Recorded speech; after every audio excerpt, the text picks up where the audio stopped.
So next, I want to set the stage for our keynote presentation. As you know, any successful high-impact practice like the Capstone should leave room for participants to reflect on what they've learned. So in that spirit, we decided that what we would like to do is cap off our culminating experience by reflecting on and discussing what we have learned over the last 4 years together, including what we've learned over the last 48 hours. We originally imagined a fireside chat, and little did we know that Dr. Budwig in our opening presentation would highlight this idea by suggesting that what we needed as a next step was just a chance to sit and talk, to learn more about capstones and to have good conversation. So that is what we hope to do with our final time with you, have an open dialogue on the promises and possibilities of the capstone experience. To structure our conversation a bit, we wanted to spend a few minutes providing a bit of historical context by introducing our own experiences in capstones, which Jesse just touched on, revisiting our initial charge, and then reflecting on the capstone using 4 topical areas provided on the screen. We will introduce the topic, and then we, the 3 of us, will start a discussion on each of these areas and would ask that you jump in, including those online, as Jesse mentioned, how to do so, so we can continue to have and debate and discuss next steps for the capstone. So at this time, I'll just ask us to reflect a little bit more about who we are and how we got involved in the capstone. So we'll start with Caroline. I think I'm on. So, you know, I started this thinking these research seminars, you learn a lot, we'll come out with some real definitions of what capstones are. And I have more questions than answers. At Elon, we have disciplinary capstones and we have an interdisciplinary capstone. So I'm constantly switching my head between those. And I had a conversation earlier with a colleague who, even for our minors, we might have capstones. So there's lots of different types of capstones. And I have done a lot with undergraduate research and also taught my disciplinary capstone. I've done less with the interdisciplinary capstone at Elon, but I'm a department chair, so I do help staff those. So pass it over to Jillian's turn. Okay. Hi, everybody. Just a little bit about me. First, I wish we did have a fire in this room. I would like it right somewhere around my feet because I'm freezing. So this is going to be the icebox chat instead. But I'm really happy to be here and to continue to think about capstones. I started my teaching career in teaching an interdisciplinary capstone seminar. It was like the first thing the department pulled me into, and I can't believe I accepted the assignment. I had no idea what I was doing.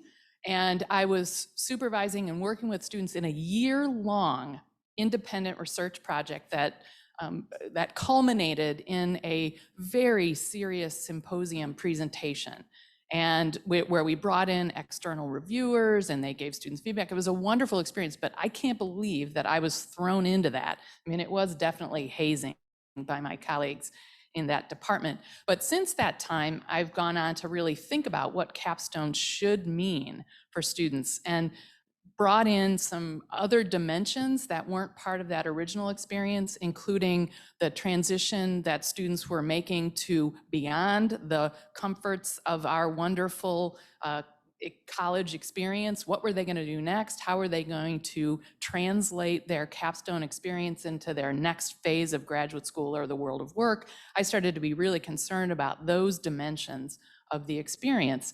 And now my work has centered on trying to understand students' impressions of their capstone experience, what they get out of it, how they see their work, and specifically now what they do in the capstone, the moves they make, the things they take on, the instructional practices that are deployed in the spirit of helping students move through their educational experience in capstone. So that's been really fun to get students firsthand comments. And even this morning, I was looking through some actual student comments about their most and least satisfying experiences in the capstone. And I'm specifically looking at historically underrepresented students right now, and I may mention that later. But that's been really deep now. All right. So I guess I'll give you a little bit of background, and maybe you'll get to see into Elon's structure a little bit. But I was introduced to the capstone. We teach on a fall, winter, spring semester, and I was introduced to the capstone because a faculty member who was originally teaching a capstone course didn't want to teach it in the winter term. And so he said that if I taught a winter term class, I wouldn't have to teach as much in the spring. And so I said, that's great. Yes, I'll do it. And I had no idea what the capstone was. I didn't know what I was doing. I just knew I was getting one of my classes covered. Since then, I've learned quite a bit about the capstone at Elon, including developing and proposing my own capstone course that I started 12 years ago, and I've had the chance to teach that every winter term. And what I learned in developing that course was truly how rigorous and challenging other faculty. We have a committee of faculty that look at the capstone courses, how they evaluate the syllabus and how they work with faculty who teach it. And so I quickly realized then, unfortunately 2 years later, that the capstone was important. And now in my current role, I've been a chair now as an associate dean. My focus on capstone is not so much on me, but more on individual faculty and other faculty that are teaching it. And then certainly trying to pay attention to the capstone as it fits into the larger curriculum. And that could be in the school as well as at the university level. And so in our time together, my view of capstones has certainly changed from an individual to more of an administrator looking at how I can help others. So at this point, we'll go ahead and start talking about our topics. And again, this is meant to be a conversation. We did ask Jessie about a fire. She said no. I asked, and she said absolutely not. So, so we do want this to be engaging and kind of building off of what we talked about in terms of continuing the conversation. Okay, so I'm going to get us started because the first place we thought was important to reflect, now that we're at the culmination of our experience about culminating experiences in capstones, that it would be a good idea to reflect on the original charge that was posed to this particular seminar experience. Elon starts all of their, I believe this is true for all, that you start with kind of a think tank where there are a group of people who kind of define the territory. What are some issues that need to be explored? What are some lingering questions around whatever topic is being explored as part of the seminar? So we started with a defined charge, and then the participants, of course, just like the writing people, responded to that charge. So these are the main kind of overarching topics that were part of that seminar. So I want to revisit them now just to kind of see how did we do on these things. So let me give you a little bit more definition here to some of these. The first one is really about the broad landscape of the contemporary capstone experience. So we were asking questions about what do we know about students' achievements, have they accomplished, what do we know about different models for the capstone experience, how do we associate outcomes given the current climate in higher education, are things required, are they optional, what difference does that make? So we were really kind of trying to define the territory. The second objective was a little bit more about the articulation between capstone experiences and work and civic life and personal life and for students and faculty. And we, to elaborate on some of that, we examined the extent to which students' experiences or needs were being met in capstone, both for learning and their transition or transformation aspects of capstones. We looked at the external pressures on capstones and whether how much the external environment or current pressures in higher education were influencing what went on in capstones, the co-curricular and curricular integration, how much of this is about experience or about connecting your out-of-class experience with your courses. And then in the third category, we looked a little bit more at the structures and characteristics for different student groups, and specifically trying to better understand how well do capstones work for students? Do they work for all students? What can we say about different diverse student experiences in them? Are capstones experiences equitable? What variation might we see? And are there any trouble spots in capstones? And then we also wanted to examine faculty's experience in this. So it's not just about students, it's about faculty's experience. So in response to that, this was the original charge. Again, we wanted to kind of see how we do. And as the kind of assessment person, this is my typical question.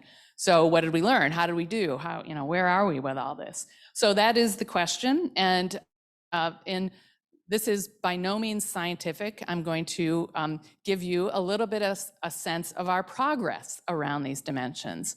So here are again the categories, same categories as before. And Tony and Caroline and I kind of collaborated on where we think we are. So this is not real science here. I'm going to show you a progress bar, and it's really trying to suggest perhaps the headway we've made around these dimensions. So first one, that I think we've made pretty good progress around the first one. And I hope that many of you who attended presentations saw this in terms of we have all, I think, all the projects or all of the different teams as part of the Capstone seminar have really made significant contributions to understanding the landscape, required, not required, what faculty do.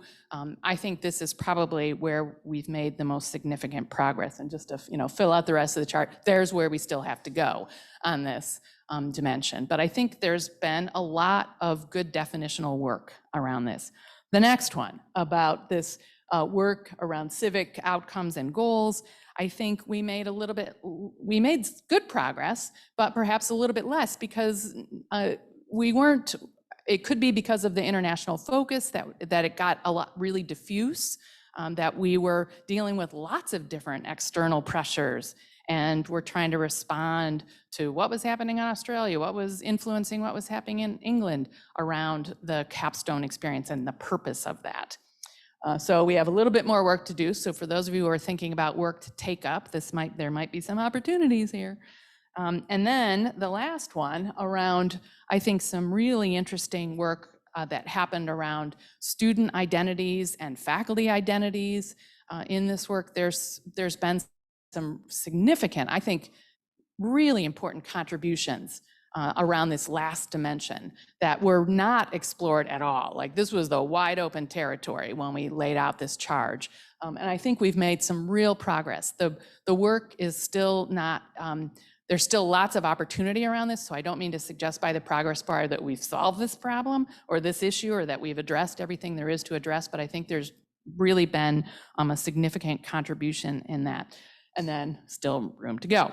So, I hope that as you've kind of been thinking about this work, participants, and for those out in Zoom world, thinking about what we still have to do, there's a lot of opportunity. And I think, like all good research projects, I think this seminar has raised as many more questions as we had in the initial charge. So I'm ready for another Capstone seminar.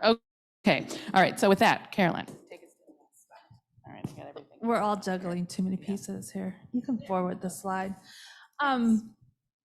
So we have, in preparation for this, we have met multiple times. We've been talking about this now for 5-6 years. It has spread out over a long time. I don't remember when the think tank was, but probably 6 years ago. Yeah, anyway. You're old. Yeah, we're all old. No, I'm not old. You're old. And I think every topic that we're talking about, we're really into the pressures and the promises. So every topic that we have as guideposts here is the tension between there is a lot of pressure on it and there's a lot of promise. And so we're gonna give a snapshot into our conversations, and we have prepped, but it really is gonna be a conversation, and we hope you join in. You can forward the slide. You can also guess who those people were. They're avatars of us. I'm trying to represent all of us. I think our campus, we were thinking about representation, and we have a group that really dove into student identity, and I think helped us think about it differently than we might have in higher education, of really saying who's in the room, what are the visible identities, what are the invisible identities, and really thinking about who we are, who our students are, how are we serving them, who are we leaving out. We can also think about the content and the pedagogical practices here, but what is equitable capstones? Is it making it a required part of the curriculum? Does that make it equitable? And I think a lot about sometimes our capstones might be doing something that puts us out into the community and says, let's teach our students in the community without thinking necessarily about the students that come from those communities, and how that impacts it. I was on, this is a little bit of a squirrel, but I was, not sleeping last night. So Facebook threw up a t-shirt that I should buy, of course, because it follows what I think. And the t-shirt said, if you're thinking about diversity and you haven't thought about disability, you're doing it wrong.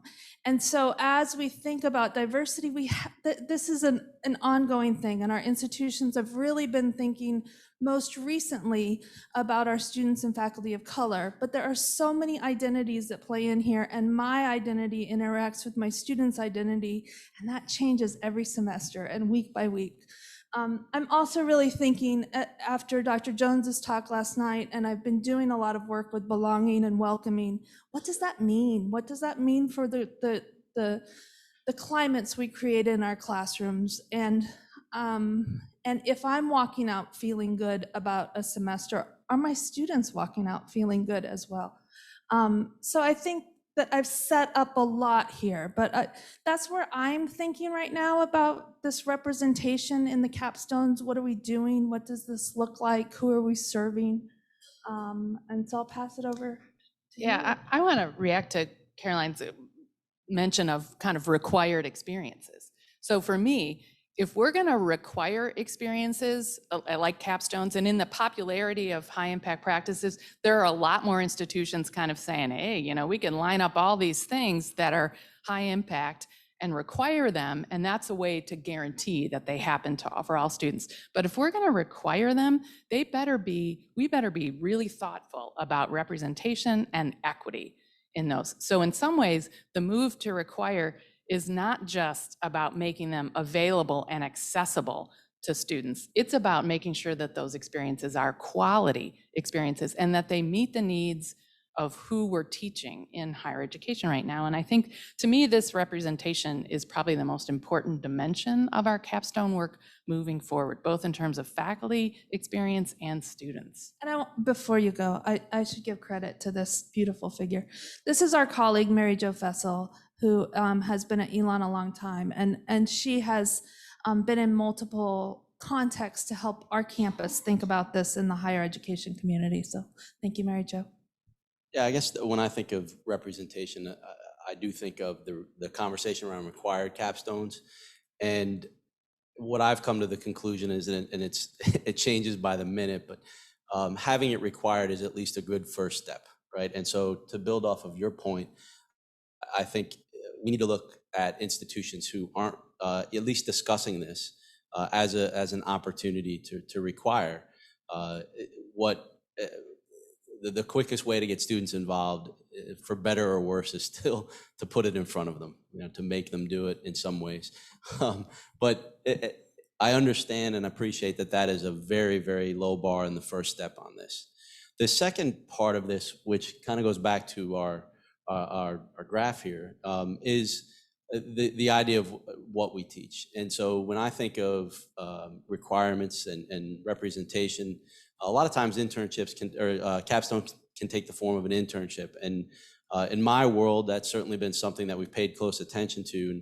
And the way we structure internships, it's right away, it's a failure for those that cannot participate through money, through structure, through contacts. And so a lot of times when we think about the value of capstones and how we do that, I think we have to step back and look at the methodology of what we're teaching, because certainly that can affect those who can participate, and even when they can participate, are they participating at the same level? And so those two areas are important. And then I'll stop and certainly open up the floor for discussion. But I also just would like to acknowledge how hard this is from a faculty point of view. When I first took a look at this, I thought, oh, I've got a lot of work to do to be an effective teacher. I don't think about all of this, and I appreciate how hard it is and what we're asking of faculty to do. especially when we're talking about capstones and effective and successful capstones, have an element of mentoring, right? And so it's unbelievably important that we pay attention to this as we look at capstones. And so I'll open up the floor to discussion, questions, or additional thoughts just on our first topic. And we do have one online that I'm going to share first, and then I'll bring the mic around. Dave Lewis notes, not only meeting current needs of students, but their future workplace needs. Required gives it kudos, also need to market effectively as to purpose. So, He's foreshadowing our other. The other thing I just, as you're passing the mic for us to think about, is this is a part of our curriculum where we can be responsive, and it's and there's dynamics to the course. It's ever changing. Go ahead. Yeah, I just want to thank you for framing up the representation alongside the requirement. I mean, it was obviously a theme in my talk the other night, was even if we get 90% or so doing something, have we done it? But what I hadn't thought about to listening to you, I had, when Tony was being introduced, thought about some of the work I've done with campuses and capstones with athletes. For example, they have very specific time schedules that don't always allow to work with the faculty capstone experiences. But I had not really until just now, and that was silly of me, thought about some of the neurodiversity issues. So for example, I get every semester, and many of us do, from accessibility services on students who cannot take untimed tests. And I always write back generally and say, well, there are no tests, this is a capstone experience. But what have we done institutionally to think about for students who need special services beyond untimed tests or resource center needs for the capstone? Like, that should be on our checklist, and I hadn't thought of that. So you know, this graphic with who we teach really widens it out, and I really appreciate your comment on requiring it is not enough, and we have to think about bringing in a whole team of players, DEI, accessibility services, et cetera, athletics, you know, to really think deeply about making sure that all students can equitably participate. So thank you. Yeah, and as we think about that, that makes my heart warm that somebody in the room's thinking about neurodiversity differently. I mean, we challenge each other to think about that. I think our participants have challenged us to think about it. But as we make conscious and intentional changes, I think we have to remain focused on how it improves it for everybody. We are a campus that does a lot of public dissemination, a lot of think on your feet. What are some other ways that we can do it? And employers are doing it, and we'll get to that a little bit. But it's less of an interview process where you have to be well-spoken and communicate. There are other models. So how do we think about that in our capstone? Other thing. I'm just curious, any comment on the slide and some of the things that are around the effect from the back? Well, I noticed, and I know you borrowed this, but yeah, why is not on it, why you teach. And I know that gets back to your alignment, which you said is one of the biggest gaps that you have still in the literature. And it'd be interesting to see how all of those elements change as you change the alignment. So, you know, what we teach for civic alignment is not going to be what we teach for professional alignment. And so if you go around that whole wheel, all of those will change depending on the alignment or the why that you have behind it.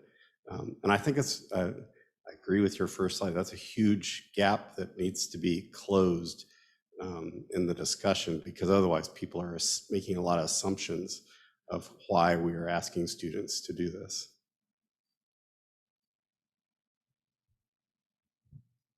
Speaking as someone who works in a professional school, a lot of times our capstone courses involve going out into the community, working with clients or working with community partners or something like that. And I feel like we need to consider those sort of representation issues there as well, and if we prepare students to encounter those.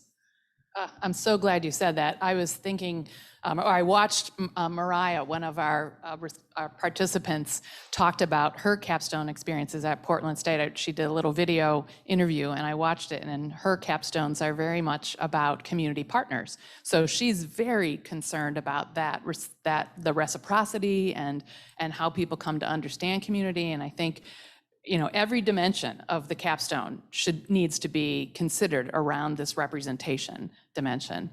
So thank you for reinforcing that. And we have an online comment that reiterates that. So this is from Michelle Eady in Australia. Along those same lines, I spend time trying to find ways to support Indigenous students in capstone tasks and working with community members and elders in partnership to support those students.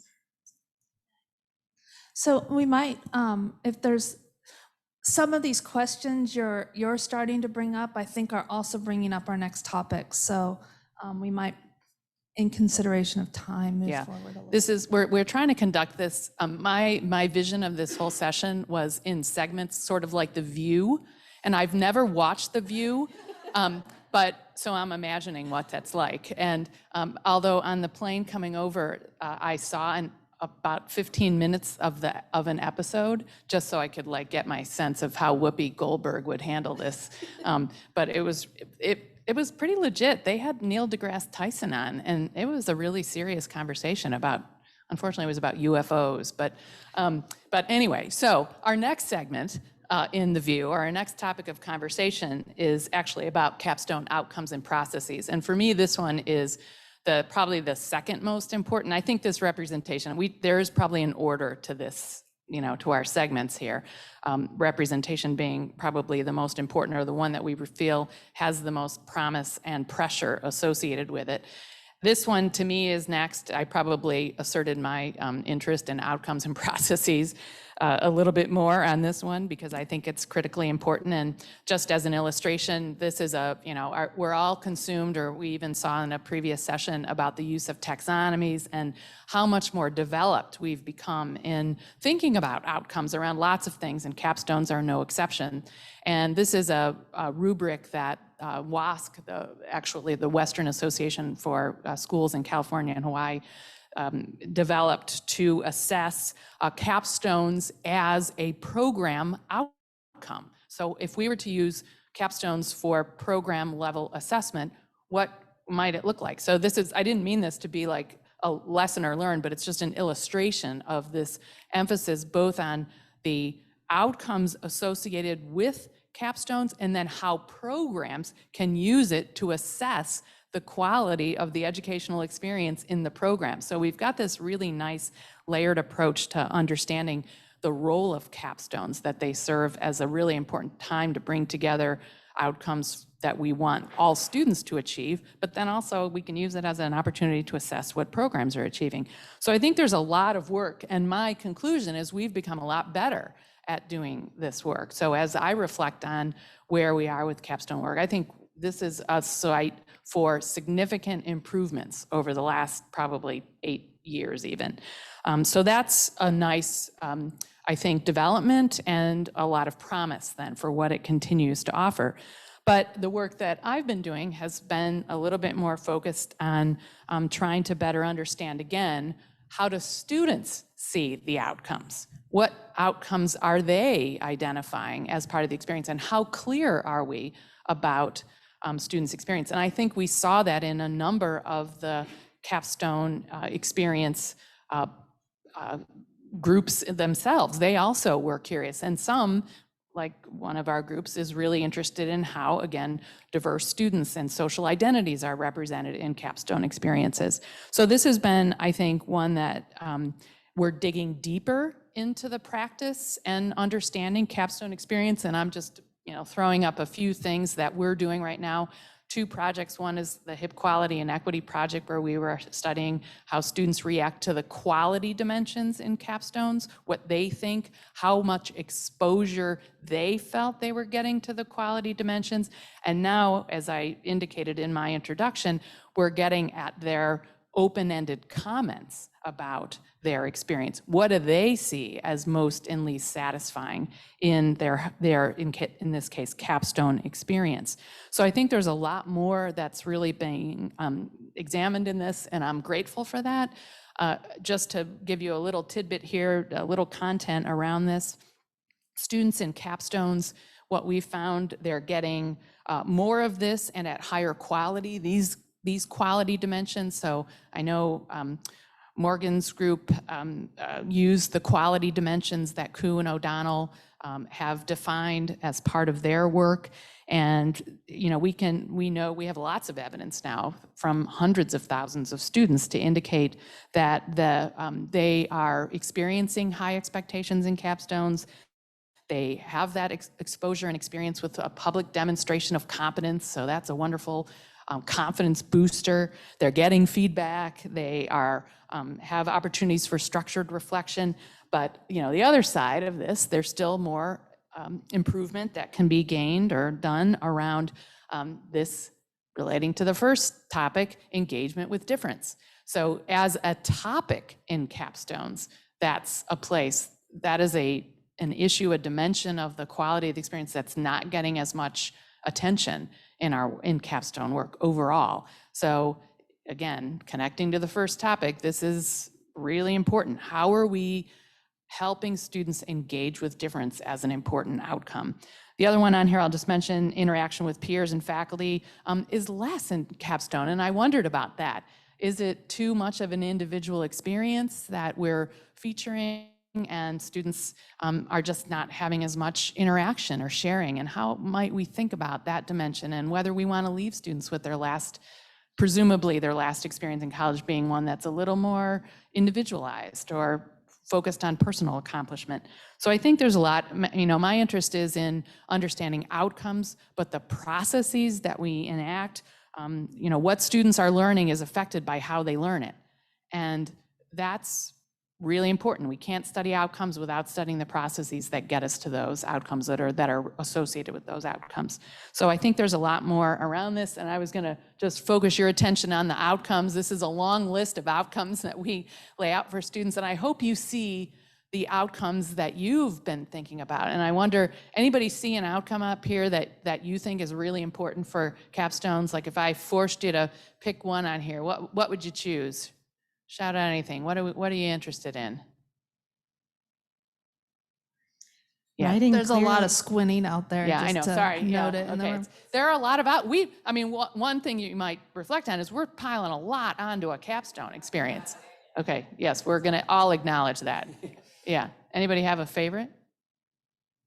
It's too easy, but writing clearly and effectively. Oh, of course. Okay, that's a shout out to the writing people. Yeah, okay, terrific. Yes, we do. And I think that's a huge expectation for capstones.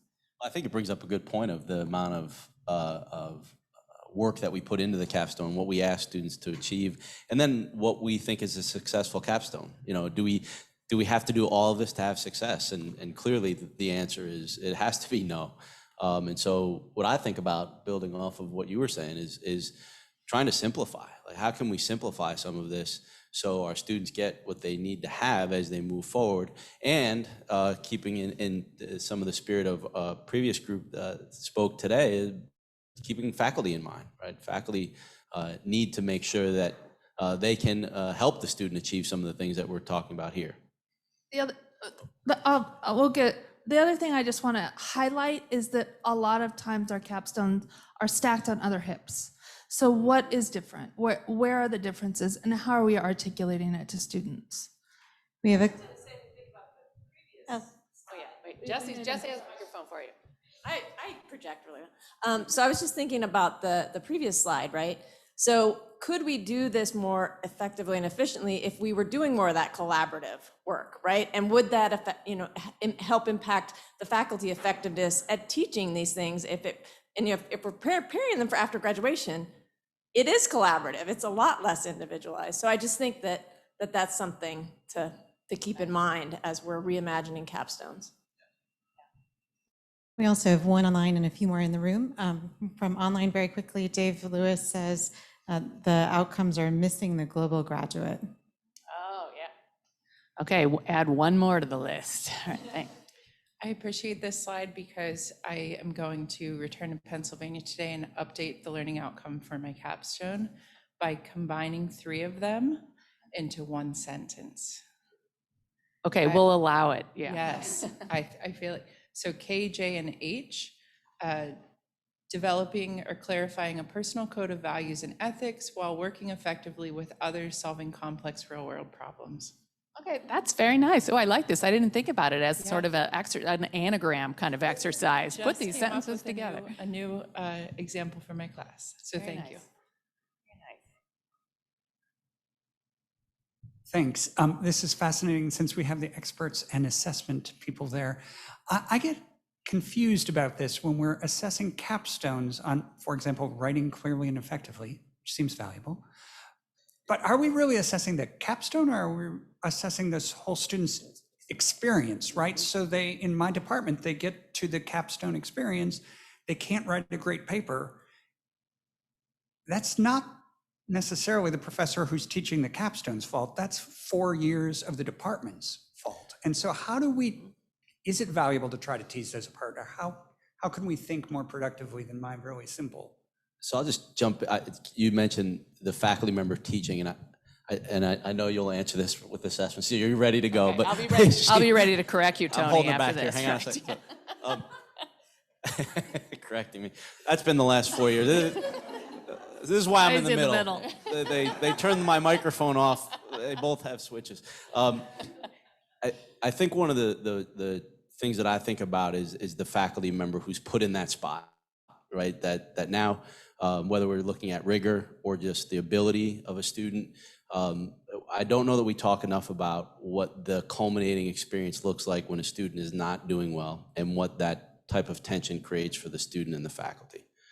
And now I'll turn it over to my friend at the left. Yeah, no, thank you for addressing You're the welcome. effective dimension of this, which is really important. How does that make people feel and, teaching it and students having to do it and perform? But the question you're asking, Peter, is exactly right. You have to make that, you have to decide what it is that you're assessing at the point that you're trying to understand. Are we trying to understand the capstone as the site for some sort of evaluation of students' writing overall? How well are they able to connect ideas or write, all the writing people, I'm not going to even veer into this topic because I know I'm going to say it wrong. So I'm just going to leave it really vague in that way. But the idea of identifying what is it that you're trying to learn about students' writing capacity and potentials and proficiencies.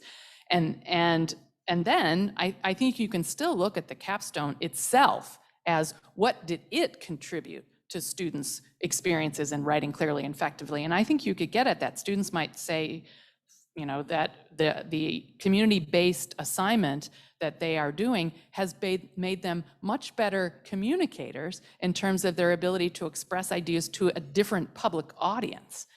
That's a pretty significant writing task that is probably only associated with the capstone assignment specifically, if that's what you're designing. And I'll try to bridge us to the next one a little bit. But one of the things that the writing group has made me think about is, are we asking alumni how this has worked? And is it helping them in their next step? And what does that writing look like? What do all of these things look like to prepare them? We'll see the figure at the end, but a capstone is a cornerstone for the rest of their life, hopefully, or their careers. And so how does it prepare them for that? I don't know if we want to switch. Well, I'm just going to tell you, just leave you with some prompts or things to think about, some things that I'm reflecting and that we kind of as a group decided are important to reflect on is, students' perceptions. How can we think about curricular scaffolding to help us get to those outcomes a little more thoughtfully? How can we think about, the outcomes for faculty? I keep thinking about our group that's been examining faculty development on this to say, faculty deserve to have some outcomes associated with capstones too. What are those outcomes? So I think there's a lot more work to do around this. So because our executive producer, I think, is telling us that we need to move faster to the next segment. Watching the time. Yeah, let's move to the next one. So the next one, and I won't spend as much time setting this up because it appears as though we've already are ready to get into something, a discussion around employability. And I will say this, we have noticed and we've discussed the level of pressure that is put on the capstone in order to bridge the gap between the educational experiences and certainly what the industry expects of our students. And so there is a tremendous amount of pressure. the conversation that we often get into is this a fight between the professional schools, the industry, the skills that you learn to get a job, and then the skills that we talk about at a liberal arts institution, or certainly across other areas of higher education related to the liberal arts skills, the skills that you should be able to take with you for a lifetime, right? And so we do know that there's a lot of pressure in the capstone, and it is related to employability. When we do see our students go out and they are able to be successfully employed, certainly employers do recognize the value of the capstone experience that they had. It's part of their transition. It's part of the interview process. It's part of how the student discusses their experience in college. But the pressure exists, and the pressure on the capstone certainly is one of the things that we've discussed and we worry about. And so I don't know if our panel wants to discuss more about employability before we turn it over, but I believe we have questions that are ready to go. So. Yeah, oh, good. Okay, Jesse, yeah, please go ahead. Well, I've got a question from online that I think might bridge to this. So it's not quite in line with what you were just saying, but I'm seeing a connection, so I'm going to just kind of test that. You're in charge, Jesse. You're in charge. So this attendee says, as someone who works at a public institution in a U.S. state that is increasingly combative to and moving towards legislating against words like diversity or even civics, do you have thoughts on navigating external pressures, threats that might undermine the development of capstone experiences? And I guess my postscript would be, I wonder what connections you see to this idea of employability and working with employers in perhaps combating some of that tension with state politics. One of the things I'll say that just jumped out is I think in lots of pockets, we have trouble helping our students really understand the skills and the transferable skills. And so helping them articulate that, which I think is not walking into a job and saying, I can work with diverse populations. It has to be a little bit more meaty than that. And, I do a lot of pre-health advising and med school, and this is the number one question right now is, how are you going to bring diversity to your spot? And I get a lot of students with deer in headlights of, let's talk through that, of how it's going to work.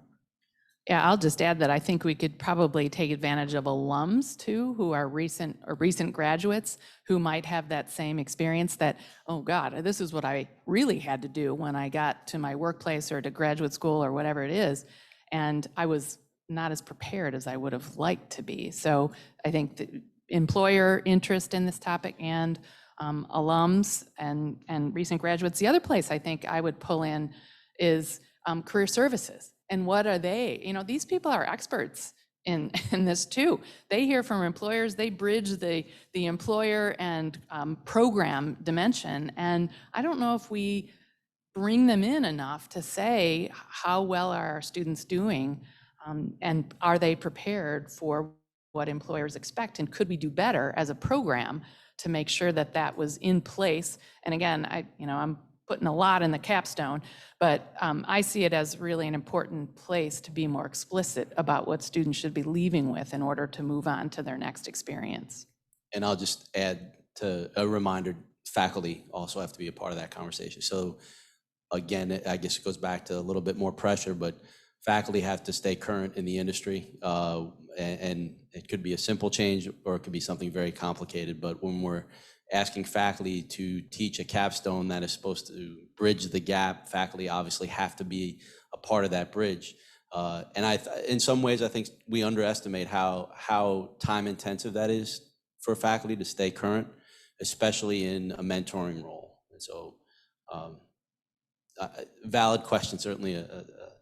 We're getting much better questions on Zoom throughout. I don't know if the last year and a half has been just, they're very thoughtful, deep. I would never call it. No. Controversial questions from Zoom.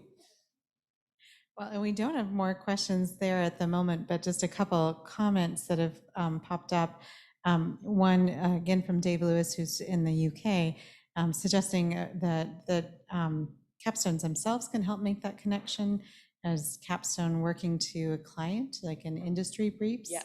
Yeah, very deliberate. Yeah, that's a great example. The other thing, and Amanda has a question back there, but the other thing I will want to wrap this around to is a little bit of the representation, is as capstones create pipelines to employability, are the pipelines open to those who would get there anyway? And are we creating pipelines for all of our students, and that there's equitable pipelines, and be creative there? Because, yeah, I'll leave it there. I just wanted to say that I thought, Carolyn, that your point was very well taken, that one of the things that needs to come out is that students need to be able to tell the story of what they've learned. And, thinking about how like reflection is a huge part of all of the high impact practices, and it's also the part that the students tend to resent a lot. And that, maybe you can sort of present it to them, and maybe even provide opportunities by bringing in those employers or those alumni or something as a chance to like develop and tell that story through that reflection. One of the stories I think that was in your presentation was through where a student was asked to articulate some of the things that they've learned in the capstone, and they got so emotional they cried and left. And I think that moment has to happen in front of us so we can then help the student, so that student's not doing that out in the real world, right? I'm sure the student wasn't as bad as they thought they were, and the connections were there, they just didn't know how to articulate it. And I think the work that this group here is doing in front of us, I think there's a lot that we can learn from them. Go ahead. I'm being timekeeper again, but we're ready to move. Go ahead. Okay, so we've got just two quick ones that I'll try to synthesize that I think bridge this and the previous topic. So Dave Lewis pointed out that we need to give students a choice of assessment tool that best showcases their knowledge, skills, and attributes. And then Michelle Eady in Australia gave an example of graduate teacher preparation assessment that was developed in 2015 with academics from across the state, and all final year students in teaching must complete this task. And she shared a link that we'll share with participants later. But thinking about that bridge between what are we trying to assess, how are we assessing it, and what works best not only for faculty, but also for employers and students in the mix as well. Yeah, thanks, Dave, for bringing that important point about making sure that our experiences are the best ways for students to demonstrate what they know and can do. That's great. Yeah, so I think we're switching over, and I just want to highlight that this is the TIM piece of it. This is the why. This is the why. Yeah, I think this is a topic area that we started with, and it stayed with us for the last 5 years. And it's certainly using the capstone and discussing the capstone and its relationship to the university mission and the core values that each institution is trying to teach. In discussion with a faculty member yesterday at another institution, no one here, let's leave it at that. The faculty member quickly realized that they were not sure exactly of what the mission was, and kind of got them thinking about how do I even bring the mission into any of the classes that I teach, but in particular the capstone. And so it really kind of articulated the conversation that we're having today is one, do we all know what the message is and what the institution core values are and what we're trying to do? And then certainly two, does it make it into the capstone experience, the experience that we say is supposed to be this culminating experience? Are we really addressing some of the things that we hope each of our students, the skills and attitudes, or certainly the opportunities that they have to take what they've learned here and move forward?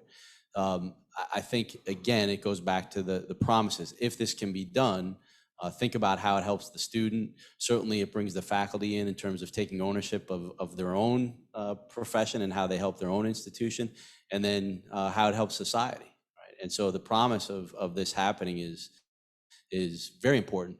The pressure, it's real. The pressures that we see around alignment, right? Around messaging. And so this theme has been a big part of our conversation. And what we come back to is many of us do not really understand or even know what the mission of the institution is. And we do not see it crossing over into our work, including in the capstones. I just want to amplify one of our groups, one of the last presentations, and It's a group who worked a lot on identity, faculty and student identity and the dynamics, but they had students as partners looking at websites, and they see a lot on websites that they don't see in the curriculum. And I think we need to really listen to that, of what we're putting out there to sell the institution, to highlight the institution, should be the experience they have when they get here. And maybe the capstone's the last opportunity to do that, but it should be scaffolded throughout.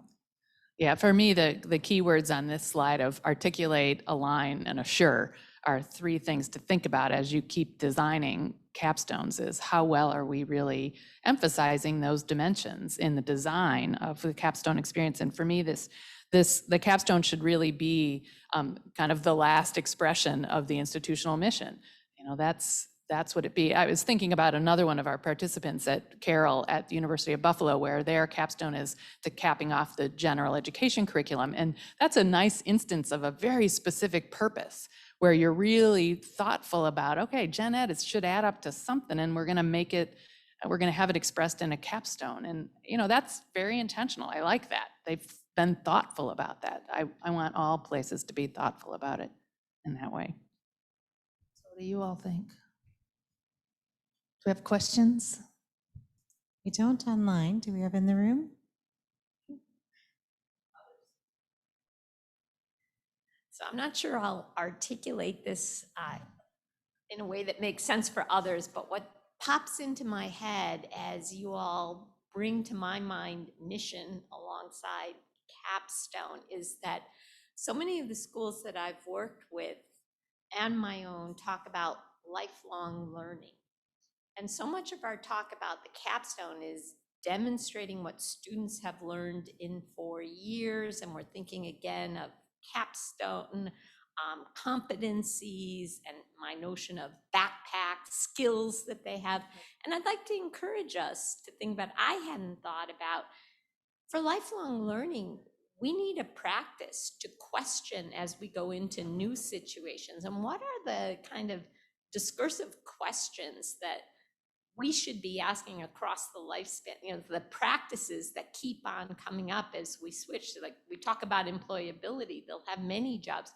So as they're thinking, can we leave some open-ended, sort of inquiry? What kind of questions would a capstone student regularly ask that we go back and alumni 5 years from now at our institutions related to the mission? But if we take lifelong learning seriously, that should be a recursive, iterative act. The capstone is not closing down, it's your circle. It's opening and spiraling forward. I'm seeing loops now. So I thank you for making me think, and I should know that lifelong learning is so important, but I haven't really thought about the practices that are associated with the pathways and in particular the capstone that should be left to move forward.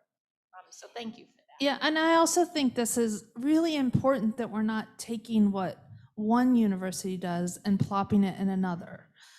So the context matters here. It's really being intentional of what are those push and pulls and seen as an opportunity instead of a competition with higher education, but it becomes a highlight for students and families to look toward. I'm going to go back a couple and try to bridge it to what we've just been talking about. Earlier in the session, Ina in Germany posted appreciation for the rubric that Jillian shared, but also noted that the more complex and interdisciplinary a learning experience is, the more unpacking of the outcomes might be necessary. And I think that also connects with this idea of, as we're articulating, aligning, and assuring, we need to give space to that complexity and acknowledge that what works perhaps for a disciplinary capstone may not work for our interdisciplinary capstones, particularly as we are thinking about how to connect to lifelong learning and employers, et cetera. Yeah, thank you. Thank you. Ina from Germany? Okay, cool. All right, nice. All right, well, I know that our segment producer is moving us along, so we're gonna go. Lunch is to this. between us Yeah, and yeah. airplanes. So we've been at this now as a seminar for, I don't know, 15 years or 5 or 3 or something, but there's still a lot of work to be done. We might have, I don't know if the expectation was that we were kind of done, we could wrap this up with a bow and it would be, finished, but there's a lot more to do around this. So I think if we need reasons to continue and expand this work moving forward, here are some questions to think about. Not only, there's certainly growing interest in HIPs, and I think that as capstones and writing intensive experiences, all the work that we're doing together as a community in higher education are getting a lot more attention. So let's take the opportunity to continue to explore them and figure out how we can make them better. I think this emphasis on employability is a big one, and to figure out what's the, how can capstones be responsive to that and allow faculty to do the kind of renewal and exploration and updates in their, as experts in their field, how that can be connected. And then finally, this idea of preparation for students, and how, in Nancy's really nice question about, are we equipping them with the practices that they can be lifelong learners and bring it into their next stage. So there's a lot more to be done, and I'm just going to let Caroline wrap this up. I'm a visual person, and so I don't know. I think this was early on, walking back from the Oak House, which I spent a lot of time out, which is the coffee bar on campus. What is a capstone? Is it really capping off the whole education?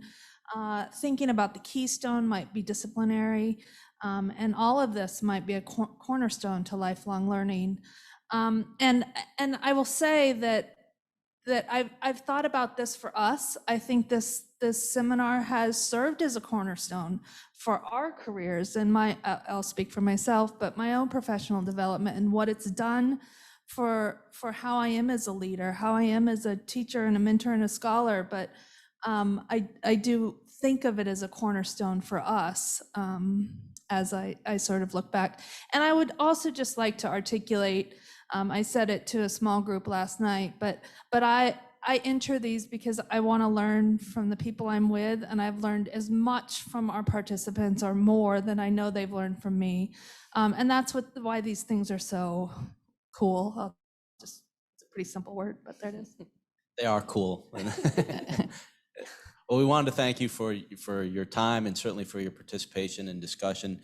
We hope we hit on the interest in having a continued dialogue, and we certainly would encourage you to do so while we're having lunch and beyond. So thank you very much. Thank you.